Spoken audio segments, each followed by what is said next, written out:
Defence expert के तौर पर वो भी मेरे साथ जुड़ रहे हैं। इस वक्त यूके देवनाथ सर मेरे साथ जुड़ चुके हैं। यूके देवनाथ सर, एमका को लेकर हम बात कर रहे हैं।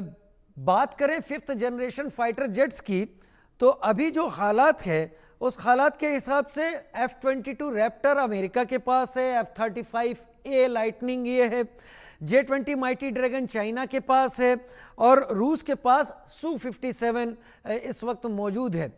42 स्क्वाड्रन हमारे पास होने चाहिए थे, हमारे पास है नहीं। 2035 तक एमका के आने की उम्मीद है। तब तक भारत इन 10 सालों के गैप में बदलते वॉरफेयर में अपने को कहां रखेगा, कैसे रखेगा? क्या Su-57 का भारत में तैयार होना एक बेहतर ऑप्शन रहेगा तब तक के लिए, या फिर हमें एमका पर ही सारा ध्यान लगाना होगा?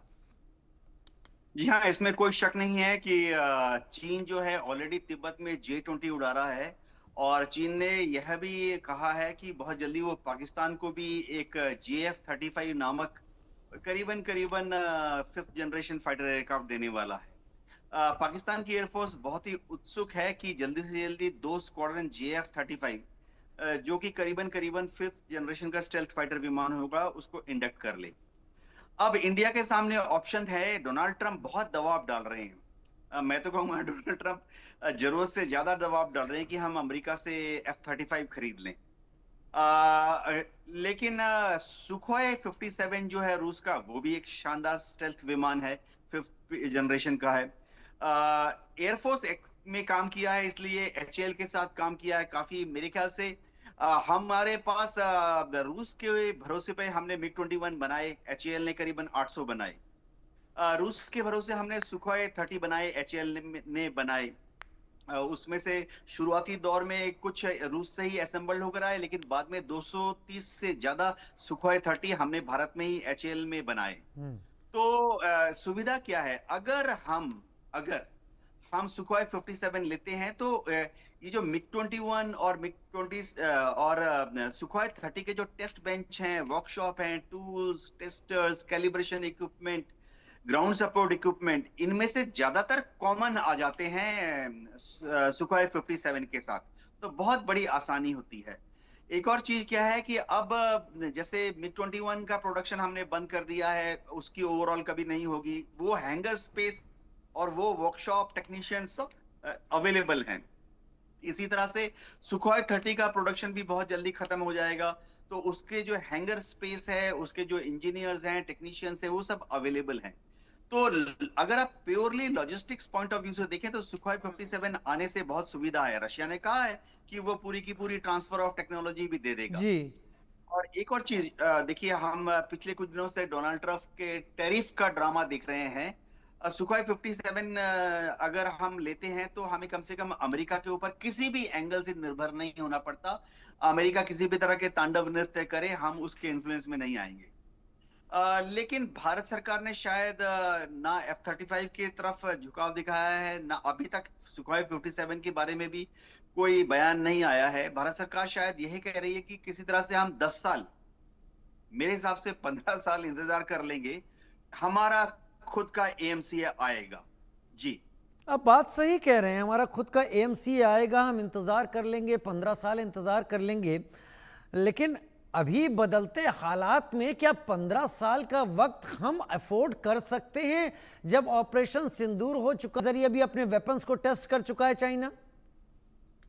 जी हाँ, इसमें कोई शक नहीं है कि पाकिस्तान हमारी बराबरी करने की कोशिश कर रहा है जहां तक एयर पावर की बात है। चीन हमसे हमारे बराबर है तिब्बत में। देखिए, होता यह है कि भारत सरकार तय करती है कि युद्ध होगा कि नहीं होगा। विदेश मंत्रालय तय करती है कि युद्ध होगा कि नहीं होगा।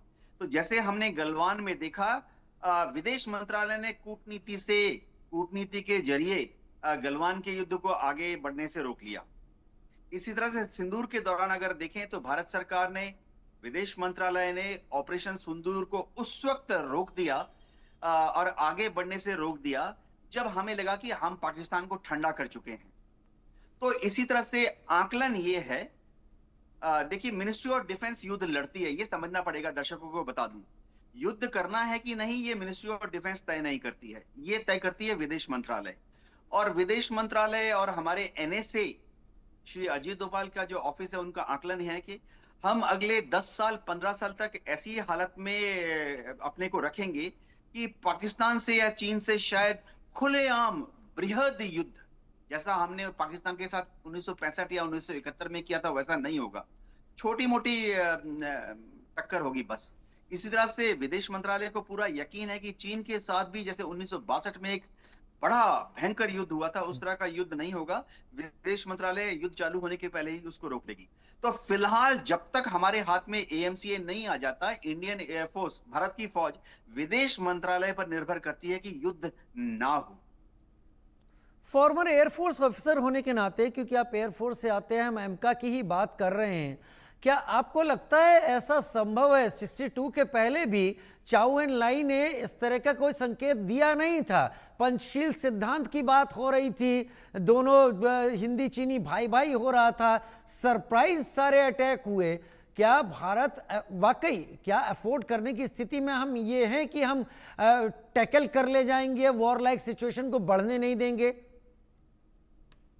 जी हाँ, हुआ ये है कि 1962 में शायद हम देश अभी आजाद हुआ था और हम लोग काफी पॉजिटिव एटीट्यूड दिखा रहे थे।